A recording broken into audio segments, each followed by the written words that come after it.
Dito sa may kanto ng Gaita, dito lang sa may Parola yan. Ayan, mura lang kasi pork chop dito, 70 pesos, magbubusog ka na.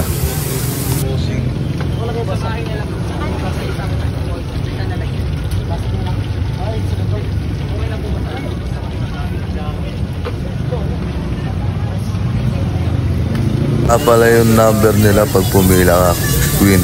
Meron ako isa nito, inuwi ko nga pala yung number niyan sa bahay. Alas pa, kalimutan ko lang para ako na agad sa pila.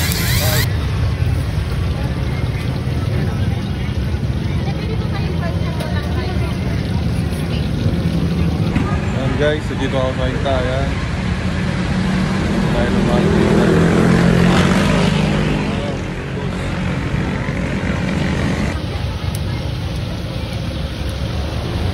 Boss nga pala nila dito alas 9 ng gabi. Kaya napila ka na. Ayan, yung pagkain natin. Big peace out. Maraming salamat. Love you all.